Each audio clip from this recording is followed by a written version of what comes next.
হ্যাঁ হ্যাঁ লিখিত অভিযোগ। তো লিখিতটা কই? অরুণ বাবুর কাছে আছে, ওটা দিয়ে দেবে। হ্যাঁ, কি ঘটনা ঘটেছিল? আপনার ছেলে একজনকে ভালোবাসতো, তাই তো? একটা মেয়েকে ভালোবাসত। হ্যাঁ, তারপর? মেয়েটা আমাকে দেখতে এসেছিল। আচ্ছা দেখতে আসার পরে রাত 12টার দিকে পুলিশ মেয়েটাকে আর ছেলেটাকে তুলে নিয়ে যায়। আচ্ছা, তারপর? তুলে নিয়ে যাবেতে বড়োবাবু বলছে এরা গরিব মানুষ, এদেরকে ছেড়ে দেওয়া হোক। হুম। এই বলে কারা তুলে নিয়ে গেল? কারা? পুলিশ তুলে নিয়ে গেছে। আচ্ছা, পুলিশ তুলে নিয়ে যাওয়ার পরে আমার যে রোগের কথাটা শুনে বড়োবাবু বলছে এদেরকে ছেড়ে দেওয়া হোক, যে এর একটা বড় ধরনের রোগ। আর মেয়েটা এসেছিল কেন? আপনার শরীর খারাপ বলে? আমার শরীর খারাপ বলে দেখতে এসেছিল। আচ্ছা, তারপর? হ্যাঁ, তারপর থানার থেকে এসে মেয়েটাকে আর আমার ছেলেকে তুলে নিয়ে যায় যে না এরা অবৈধভাবে বিয়ে করেছে। আচ্ছা, মানে অভিযোগ দেয়? অভিযোগ দেয়, বলে কি থানার থেকে নাকি কি একটা ইয়ে আসছে যে এরা বিয়ে করছে, হ্যাঁ, কি বিয়ে করার জন্য ওরা তুলে নিয়ে চলে যায়। আচ্ছা, ঠিক আছে। তারপরে বড়োবাবু বলছে গরিব মানুষ ছেড়ে দাও, হ্যাঁ ছেড়ে দেওয়া বলছে। তারপরে বিপ্লব নায়ককে ডেকে নিয়ে আসি ওই ফর্মটা লেখার জন্য। বিপ্লব নায়ককে? বিপ্লব নায়ককে ফর্মটা লেখার জন্য সে পার্টির একটা লোক, বিজেপি। আচ্ছা, তারপর? তারপরে বলছে ওই ফর্মটা লিখে আর আমাদেরকে সাইডে ডেকে নিয়ে যা বলছে, বড়োবাবু বলছে 10,000 টাকা দিতে। আচ্ছা, এই বলে আমার কাছে তো সে তখন সঙ্গে সঙ্গে টাকাটা ছিল না। তারপর বলছে আমি একদিন পরে টাকাটা দেবো। তখন বলছে বলে একদিন পরে যখন টাকাটা দিবেন, আর আপনাকে তো আমরা চিনিনি, আর এই লোকটা ভালোভাবে চিনে, বলে এই লোককে টাকাটা দিয়ে দিবেন, মানে আগো মাকমবাবুকে।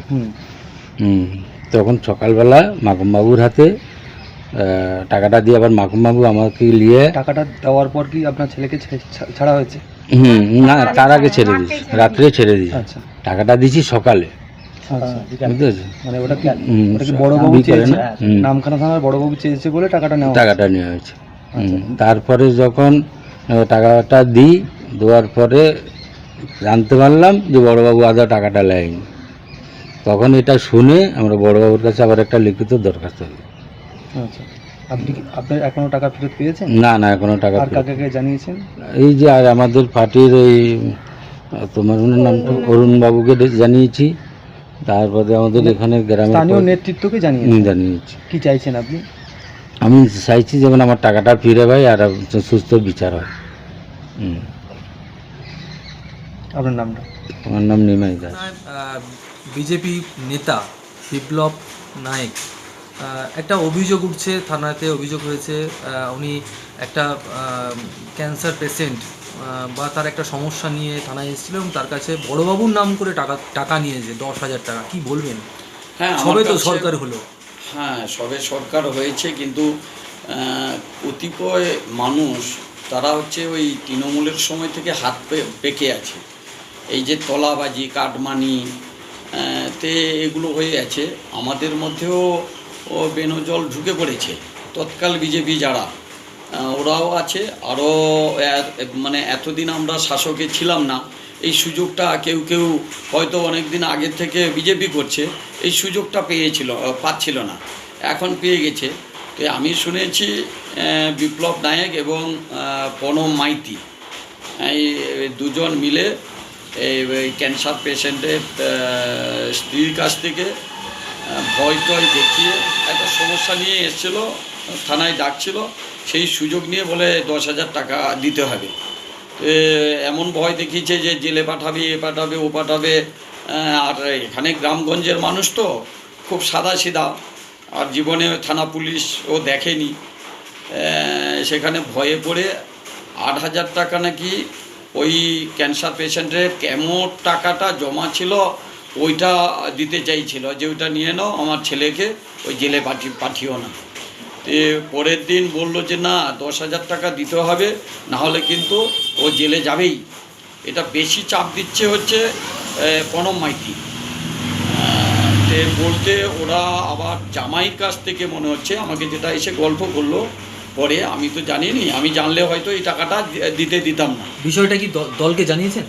দল মানে আমাকে জানিয়েছিল এবং আমি এই বিষয়টা এমএলএ সাহেবকে জানিয়েছিলাম। এমএলএ সাহেব বলছিলেন যে থানায় লিখিত কমপ্লেন করুন। তারপরে লিখিত কমপ্লেনও করেছেন, কিন্তু এই যে এটা কি দলের কি এই ধরনের কাজকর্ম কি আমাদের হয়? না, এরা আমাদের দলের সম্পদ বলে মনে হয় না। কারণ আমাদের রাজ্য সভাপতি বারে বারে বলেছে যে কোনো রকমের কাটমানি তলাবাজি আমার দলের কেউ করলে, সে এমএলএ হতে পারে, এমপি হতে পারে, আমার যত বড় নেতা হোক না কেন, তাকে দল থেকে বের করে দেবো। তারপরেও এইসব করছে মানে কি, এরা দলের সম্পদ নয়, দলের কেউ বলে আমার মনে হচ্ছে না। কারণ দলটা একেবারে তলানিতে পৌঁছে দেওয়ার মানে এরা চেষ্টা করছে। এটা দলের সিদ্ধান্ত নয়। আপনার নামটা কি? আমার নাম অরুণ কুমার জানা, মথুরাপুর লোকসভা কনভেনার। ঘটনাটা কি ঘটলো? কে টাকা চেয়েছিল? কেনই বা টাকা চেয়েছিল? বিপ্লব নায়ক এই থানা থেকে বেরিয়ে এসে আমাদের কাছে টাকা চাইলো যে বড়বাবু 10,000 টাকা চাইছে, টাকা না দিলে কেসটাকে অন্যরকম হয়ে যেতে পারে, হ্যাঁ আপনারা না দিলে কিন্তু জেল হয়ে যেতে পারে। কেন? তার আগে তো মীমাংসা হয়ে গিয়েছিল, কিন্তু বড়বাবু তো উনি এইসব করে উনি তার রুমে মনে হয় চলে গেল। আর এই কেসে ছেলের বাবা খুব ভয় পেয়ে গেছে, এইসব কেসে তো কোনো দিন জড়ায়নি, সেহেতু ভয় পেয়ে গেছে। তখন আমি বললাম দেখো তাহলে কী করবে, বলে তো এখন তো আমার কাছে টাকা নেই। আমি তখন বিপ্লববাবুকে বললাম যে টাকাটা নেই, তো পরের দিন আমরা দেবো। বলে ঠিক আছে পরের দিন পরের দিন। কেন চাইছিল?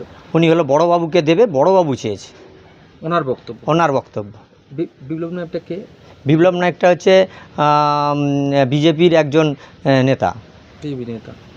আচ্ছা, ওই রাতে উনি উপস্থিত ছিলেন? হ্যাঁ, উনি ওই রাতেই উপস্থিত ছিল বাইরে।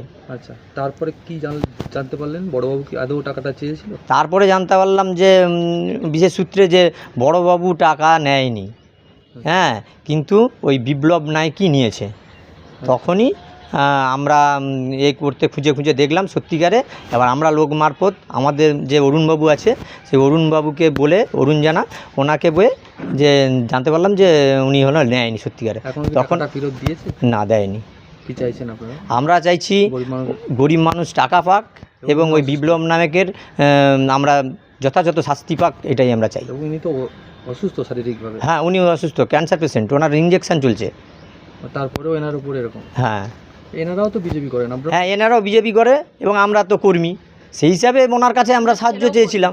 আমরা জানি যথারীতি ছাড়িয়ে দেবে। আচ্ছা, আগের শাসক আমলেও তো এই কাটমানি চলতো? শাসক আমলে তো প্রচুর কাটমানি চলতো। গত টিএমসি? হ্যাঁ, টিএমসি আমলে। সেই কারণেই তো পরিবর্তন, সেই কারণেই পরিবর্তন হলো। আমরা আবার যদি এই রকম মানে আর বলতে কি জিতার কিছুদিন পরে যদি এই সব চলে, আমরা তো এগুলো মেনে নিতে পারবো না। আমরা তো এই সরকার চাইনি। ঠিক।